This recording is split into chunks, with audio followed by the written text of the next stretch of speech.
Hello and welcome to Dragon Puppet. My name is Thomas and today I'm showing you how I made my dream Comic-Con bag. Just a quick note, I shot most of this video back in July before I went on holiday and I meant to edit it as soon as I got back, but a bunch of stuff got in the way, hence my hair changing colour throughout the video. Anyway, the video is here now, so let's get into it. I've been attending all kinds of Comic-Con since I was a teenager, including the mother of all cons, San Diego Comic-Con International. My first trip to San Diego was back in 2012 and I've attended every con since then. One of the many cool things about San Diego Comic-Con is every year you get a free giant limited edition bag for all your goodies. Over the years I've built up quite the collection of these bags, so when I decided to build my own dedicated Comic-Con bag I took a lot of inspiration from them and wanted to incorporate them into my own design. As with so many of my projects, I left it all to the last minute, and despite thinking about this project for months, I didn't actually start until the day before my flight. Some of the features I hoped to include in this bag had to be scrapped, but before July 2024, I hope to remake this bag or at least update it, so be sure to subscribe to see that video when it comes out. So let's travel back to July 2023 and watch me speedrun making this lovely bag. I started by looking at all the bags I'd collected from previous years to get an idea of size and the best ways to carry it.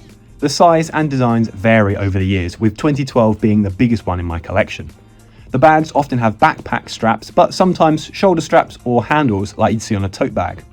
I also like this little piece of elastic that stops your poster tube from moving around, and plan to add a little side pocket if I had time. I should mention that one of the first things that got me thinking about this project was I needed a permanent place to store my growing set of Con Ranger badges. For those who don't know, the Con Rangers are a team of amazing people who make and sell these little patches that commemorate convention-related achievements. Every time I see their stall at Comic-Con, I buy a few badges. Only if I'd earned them, of course. Until now, I never felt like I had a good place to display them. So another important feature of this bag is it must have a big section where I can display all of my Con Ranger patches. In terms of aesthetic, I wanted the bag to capture the colourful and fun spirit of Comic-Con, but also like a strong, sturdy bag that was built to last. So for most of the bag, I'm using this lovely green canvas material, but for one side of the bag, I wanted to make an eye-catching patchwork using all my old Comic-Con bags. The first thing I needed to do was cut out loads of little squares to make my patchwork. I made a quick template out of scrap card, carefully removed the straps, and drew loads of squares on the most visually interesting sections of my old bags. Then the scary part, cutting up all these bags that I've been stashing away for over a decade. I made sure to cut out more patches than I would need to give me options when I was arranging them, and also account for any mistakes.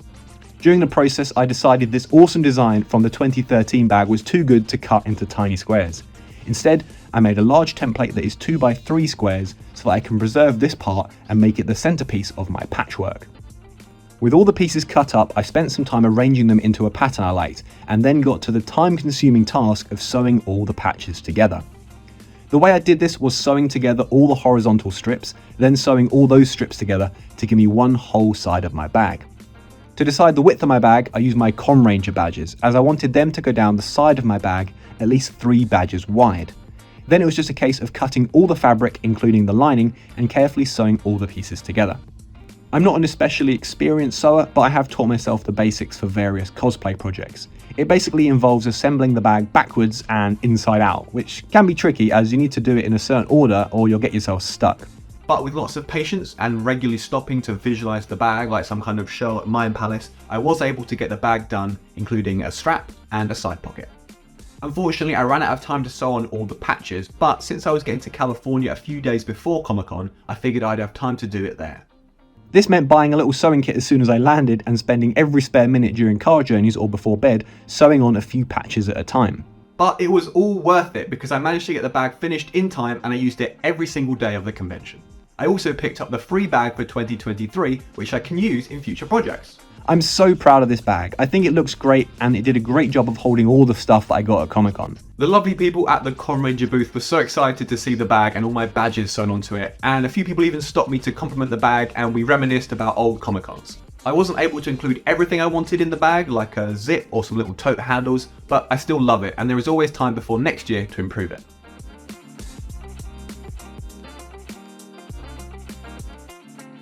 I'm even thinking about maybe designing a smaller bag for those days at Comic-Con when I don't have as much to carry. So there it is, the bag is finished, and if you want to see more projects like this, be sure to subscribe. On this channel, I do all kinds of nerdy related stuff, usually to do with tabletop games like D&D or Warhammer 40,000, but also cosplay and conventions. Thank you so much for coming with me on this project. Let me know in the comments what kind of stuff you would add to your dream Comic-Con bag, and hopefully I'll see you again soon.